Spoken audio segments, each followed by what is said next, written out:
નમસ્કાર મિત્રો, સત્ય ખબર ગુજરાતમાં આપનું સ્વાગત છે। આણંદ જિલ્લાના વાસદ ખાતે મહિલા દૂધ ઉત્પાદક સહકારી મંડળી લિમિટેડનું ઉદ્ઘાટન કરી લોકાર્પણ કરવામાં આવ્યું। આ પ્રસંગે આણંદ સાંસદ મિતેશભાઈ પટેલની વિશેષ ઉપસ્થિતિમાં નવા સોપાનનું લોકાર્પણ કરી સાંસદે મહિલાઓને શુભેચ્છાઓ પાઠવી હતી।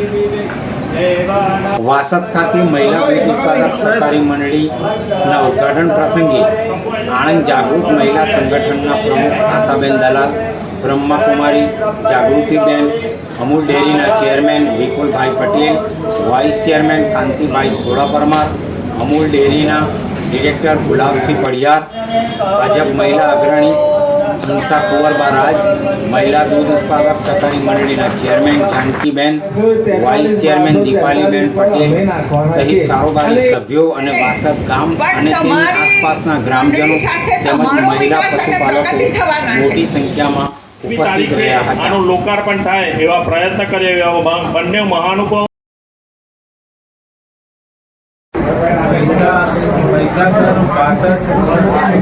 મુકામે મહિલા દૂધ ઉત્પાદક મંડળીના નવીન મકાનના ઉદ્ઘાટન પ્રસંગે મારી સાથે રામ મંદિરના મહિલા ચેરમેન શ્રી જાગૃતિબેન,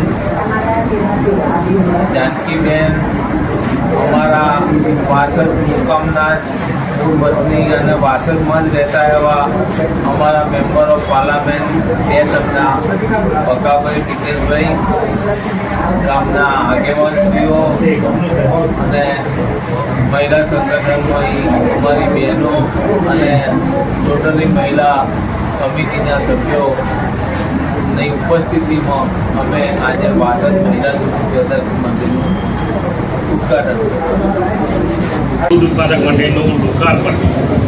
આ મહિલા દૂધ ઉત્પાદક મંડળી ગણાવી છે એમના ચેરમેન જાગૃતિબેન, જાનકીબેન, એમની આખી ટીમ, મહિલાઓ પણ યુવાઓ છે, એમની ટીમ પણ યુવાઓ છે અને આ મહિલા દૂધ ઉત્પાદક મંડળી ચાલુ કરાવવા માટે આદરણીય ચેરમેન વિપુલભાઈ અને કાંતિભાઈએ ખૂબ મોટો સહયોગ આપ્યો છે। આપણા સહકાર મંત્રી અમિતભાઈ શાહ સાહેબે જ્યારે દરેક મંડળી, દરેક ગામમાં મહિલાઓની મંડળી ઊભી થાય અને મહિલાઓ આત્મનિર્ભર બને, મહિલાઓને પણ એક કામ માટે આત્મનિર્ભર બને, એની માટે જ્યારે આપણા અમિતભાઈ શાહ સાહેબ કહેતા હોય એનું બીડું આપણા ચેરમેન દરેક ગામમાં મહિલા દૂધ ઉત્પાદક મંડળી ઊભી થાય એ રીતના પ્રયત્ન કર્યા। વાસદ ગામમાં એક જ મહિનામાં આ રીતની જે દૂધ ઉત્પાદક મહિલા મંડળી છે ઊભી કરવા માટે બંને મહાનુભાવોએ ખૂબ મોટો પ્રયત્ન કર્યો, ખૂબ મોટો સહયોગ આપ્યો। એનું પરિણામ આજ સૌ આજે જોઈ રહ્યા છો કે 23 ઓગસ્ટના રોજ આ મહિલા દૂધ ઉત્પાદક મંડળી આજે વાસદ મુકામે ઊભી થઈ છે। સૌ પશુપાલકોને, મહિલાઓ પણ જે પશુપાલકો છે એ જે દૂધ ભરશે એમને બોનસ સારામાં સારું મળે અને પોતે આત્મનિર્ભર બને, પશુપાલકોની આવક બમણી થાય। જ્યારે આપણા વડાપ્રધાન શ્રીમાન નરેન્દ્રભાઈ મોદી સાહેબ કહેતા હોય ત્યારે આ પશુપાલકોની પણ આવક બમણી થાય। અમૂલના દાન એક પણ રૂપિયો 1.5 વર્ષથી વધાર્યું નથી, આજે વિપુલભાઈએ પણ કહ્યું, કાંતિભાઈએ કહ્યું અને હજુ પણ વધારવામાં આવતું નથી। એનો અર્થ એ થાય છે કે પશુપાલકોને ખર્ચો ઓછો થાય, એમના દૂધ વધુ મળે અને બોનસ પણ જ્યારે કોંગ્રેસનું શાસન હતું ત્યારે 322 કરોડ હતું, એ 600 કરોડથી વધુ બોનસનું વિતરણ છેલ્લા વર્ષમાં કર્યું હોય તો તમે સમજી શકો છો કે ભારતીય જનતા પાર્ટીની સરકાર જ્યારે અમૂલમાં આવી ત્યારથી ખૂબ મોટો પશુપાલકો માટેની ચિંતા કરી રહ્યા છે અને બોનસ પણ ડબલ જેવું બોનસ પણ એમને આપ્યું છે।